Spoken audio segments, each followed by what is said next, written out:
Good morning, boys and girls. I have some great short stories to share with you today. The Country Mouse and the City Mouse, the Fox and the Crow, and the Dog and his Bone.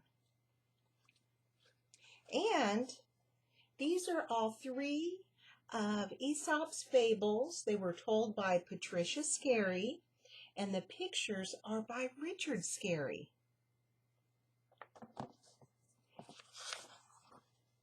The Country Mouse and the City Mouse. Annie Mouse lived quietly in the country. One day her dear friend from the city came to visit her. Annie was delighted. "Melissa, dear, welcome to the country," she said. "Do come in."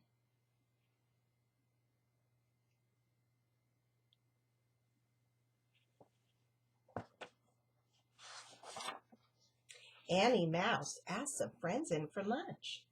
But Melissa did not eat one nibble of the meal Annie proudly served her. "In the city, I dine on spice cake and wine," said the City Mouse rather grandly.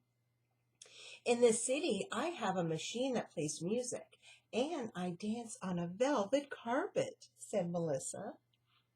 "Oh, Annie, won't you leave this dull country life behind and come to the city with me?"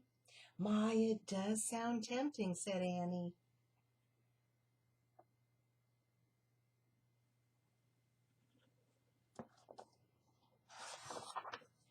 So Annie took off to the city with her friend. "Honk, honk, beep, beep, doo, doo. Please drive slowly," begged Annie.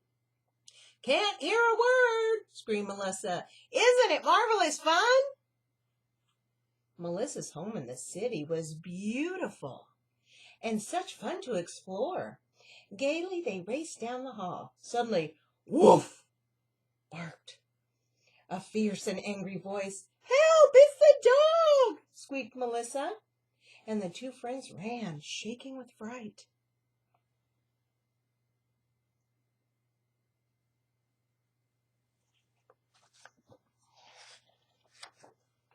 They slammed the dining room door just in time. The poor Country Mouse almost fainted with fear. But Melissa said, "Oh, he chases me all the time. Come, Annie, climb up on the table beside me. Have you ever seen such food?" "Never," gasped Annie, still shaking with fright. There were dainty bits of spice cake and fine cheese and even a drop of wine in the glasses. "Ooh, I am seeing things!" squeaked Annie. Suddenly, "I see a cat!"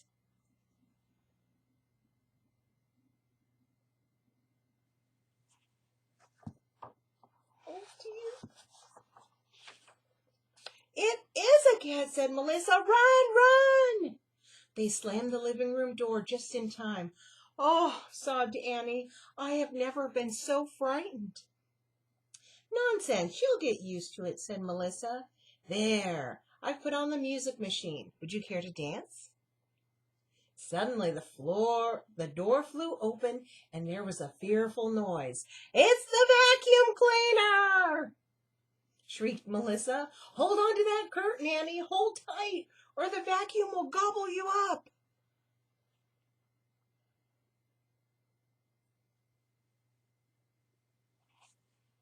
Oh, dear.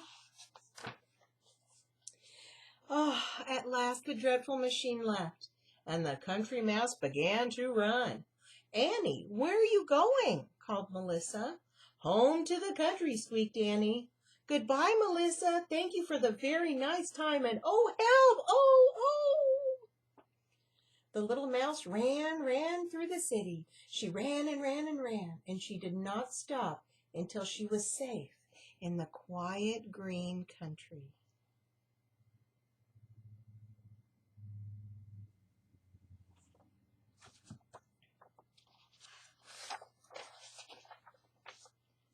That night she told her gentle friends, "I would rather lead a simple life than dine on riches and live in fear." That was the end of The Country Mouse and the City Mouse. Our next short story is The Fox and the Crow. The Fox and the Crow. A crow sat in a high tree holding a tasty bit of cheese in her mouth.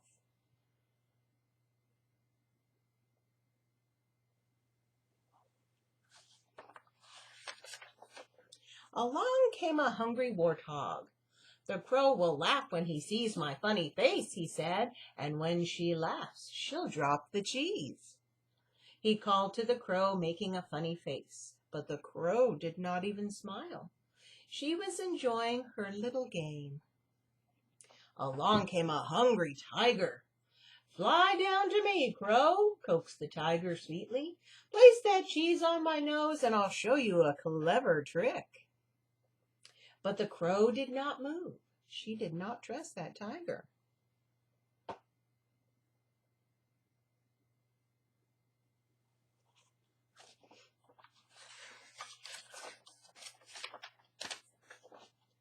Along came a hungry little elephant.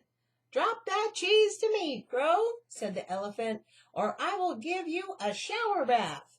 But the crow did not drop the cheese, even though whoosh, the elephant's trunk sent up a stream of water.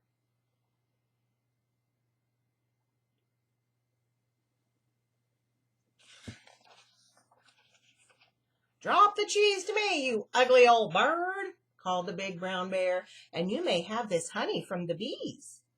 But the crow did not like honey, and she did not drop the cheese. The crow was about to eat the cheese when along came a cunning little fox. "Oh, beautiful crow," he called, "you are lovely to see. A bird with such charming feathers must sing a pretty tune. Please sing for me."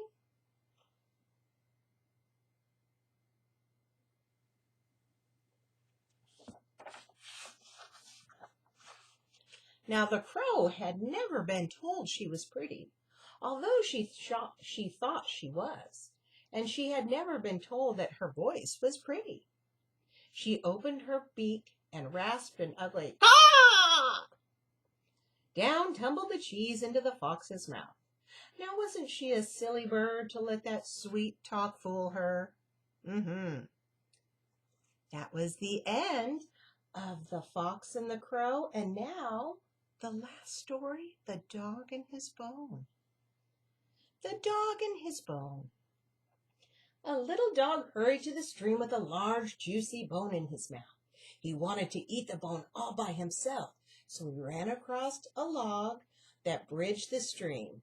Then in the water he saw a picture of himself, but he thought it was another dog.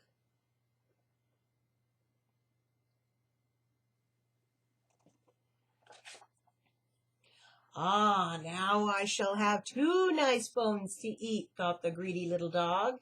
He growled and he snapped at the other dog's bone. Splash! His bone fell in the water. And so did he. Now he had nothing to eat. Greedy, greedy makes a hungry puppy. And that was the end of our 3 short stories. Thank you for joining me again for our story to start the day. And here's my friend, Little Nipper. And we want to say, have a good morning. Have a good morning. Hope you have a great day. Thank you for joining me again, and we'll see you tomorrow. Bye-bye.